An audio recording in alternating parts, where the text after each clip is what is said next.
Welcome back to the Doorkickers Player channel. This is mission 5352 White Street. We are playing Doorkickers, the mobile game, not Doorkickers 2. And what we're going to do here is we're going to watch the replay of the mission in real time so that you can just watch it all happen in real time. And then after that, we're going to do a quick few second view of all of my attempts, which this time is it only took me about 9 minutes or a little bit less than 9 minutes to complete this mission. So at 100x speed, it's only a couple seconds.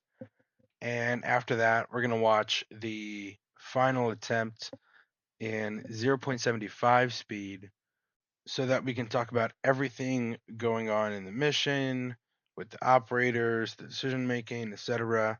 And we can also talk about any mistakes that I made, anything that I could have done better, or if there's something that I only thought of now while I'm making this video.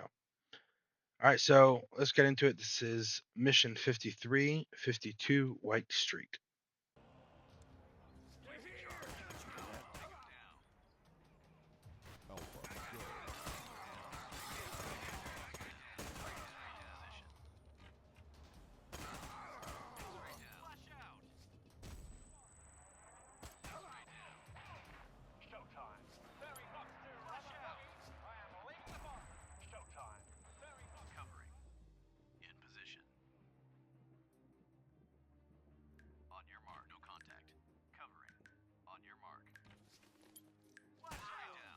Good job.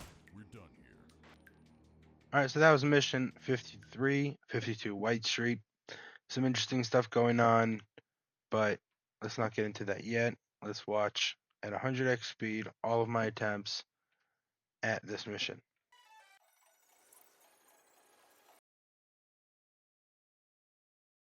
All right, so this mission was a little bit tough because my operators kept dying, so I elected not to even plan a route. And that is something that I did up until I think today or the last few missions where I'm actually just planning out the entire thing based on what I think will happen and then adjusting afterwards. But essentially, the way I'm treating this is if this was a situation where my operators were just dropped in and didn't know what was happening, just you go step by step, then you make decisions moving forward. We have 4 operators. I'm not exactly sure what they're kitted with, but I'm pretty sure that they're kitted with the ACR silenced rifle, the I want to say extended armor. I think that's what it's called. Flashbangs. Sorry about that. Flashbangs, and one of them has a wall charge that he doesn't end up using. So operators 1, 2, and 3 are going to move towards the Delta side, facing the Charlie side, and try to start clearing that main room. The reason they're going to start clearing that main room is because most of the hostiles are just going to be in there. That's just the reality of things. And so they're going to try to clear it from the windows from outside of the room while also maintaining a safe position where they can take cover at any instant.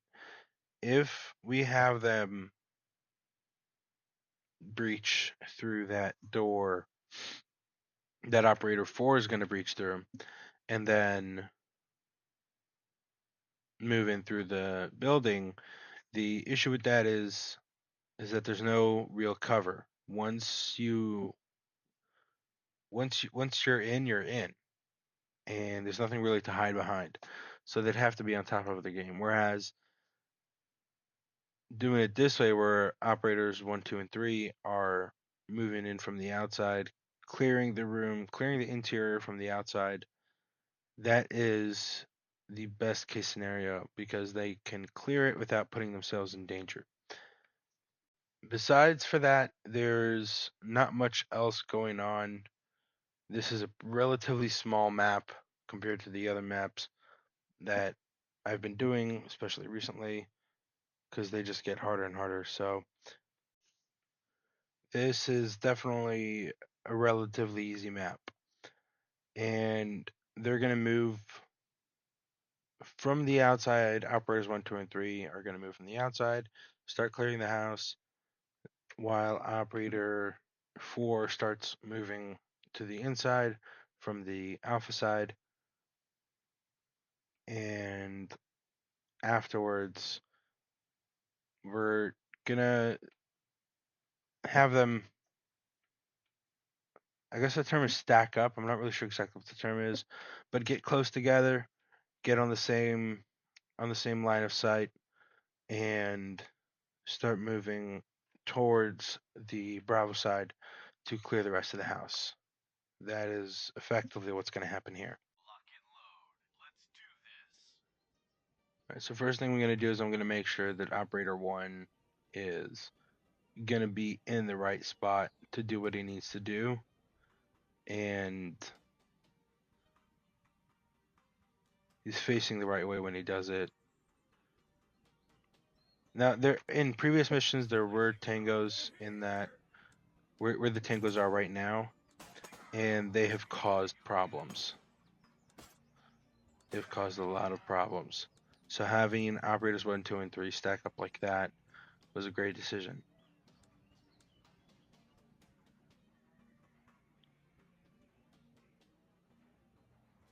So now I'm going to start moving the operators to face the interior and start clearing the interior. Now I didn't use the flow method. I hadn't really familiarized myself with it at this point. So I'm not flowing as I should be. But regardless, it's still okay because we have operators side by side. So it still works, even though they're not flowing. In the meantime, operator 4 is setting up a door charge, and like I said, he fails to set up a door charge because the door opens the split second before he's about to do that, which is so frustrating. But like I said, most of the operators are in the main room.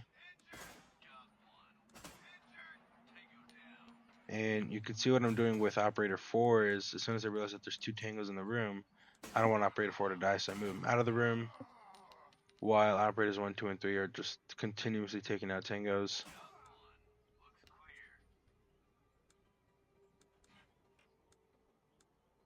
And I'm going super slow. And I'm going to have operator 4 throw a flashbang into that alpha delta side room, alpha delta corner room, and then move into that room as that flashbang pops. Now at this point, what I should have done is I should have had operators 1, 2, and 3 start moving. But this is relatively one of the earlier missions, so I hadn't really thought it out that much.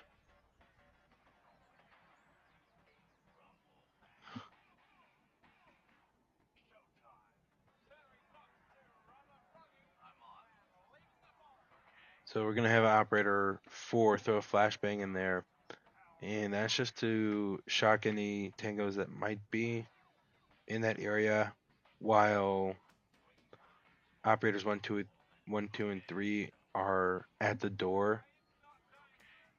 And that's what that's for, so that when operators 1, 2, and 3 are going through the door, whoever's there doesn't have an opportunity to attack my operators.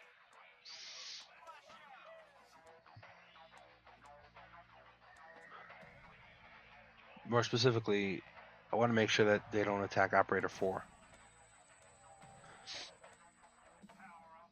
Thankfully, there was no one there. So now I'm going to have operator 4 just wait there for operator, I think it's operator 2. So operator 4 is going to wait for operator 2 to catch up.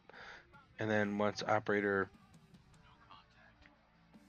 2 catches up and operators 1 and 3 catch up, operators 1 and 3 are going to head to the Charlie side, well, the Charlie Alpha side, and operators 2 and 4 are gonna head to the Alpha Bravo side.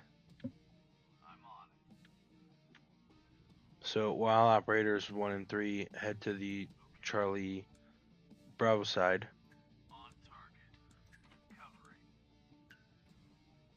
they're gonna.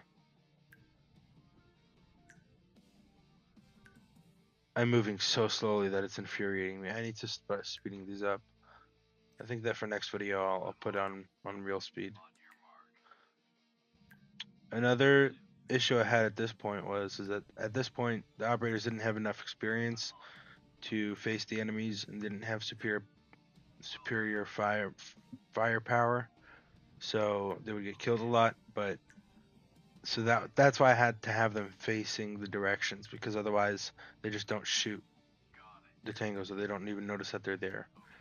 In a recent mission, I didn't even have to aim, or for the most part, I didn't have to aim the operators at all, because the second they started getting shot at, they were able to take down the tangos. So kind of depends on the mission, depends on the firepower. So there was a lot. There was not much going on there, but a lot in terms of what you can learn from it. This definitely was one of the earlier missions, and I'm clearly not that experienced. I'm clearly not moving smoothly. I'm moving very chopped, very slow, and I make a couple CQB mistakes. I should have had them move 2 by 2. Shouldn't be splitting them up like that, 3 and 1. Besides, sorry. Besides that, there was some unnecessary flashbangs, because at the end of the day, no one's gonna be standing in that hallway for a split second while there's no coverage on it. So I might as well have had Operator 4 move into that Alpha Bravo side hallway where he threw the flashbang and just cover that with the rifle, because that would have just been a lot simpler.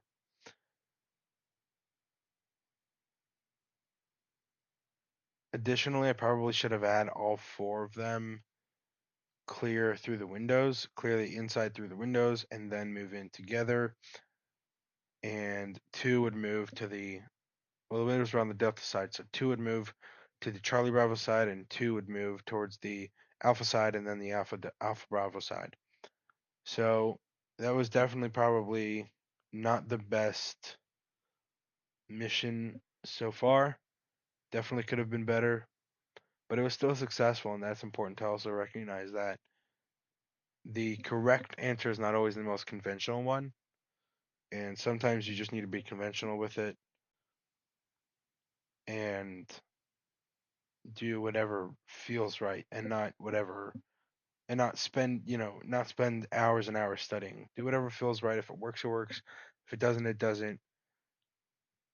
At this point in the missions, I didn't I didn't yet see the patterns, and I'm still figuring out which weapons are the best for which missions, but at the end of the day,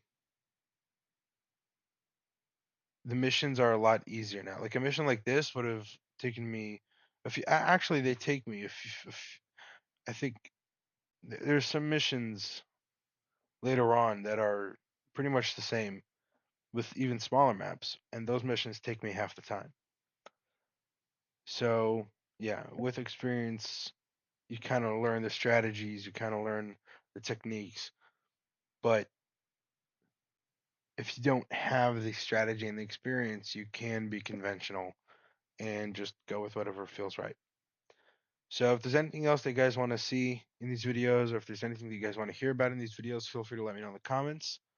And if you enjoyed the video, make sure that you leave a like. If you want to see more of these kinds of videos, make sure that you subscribe, and I'll see you all in the next video.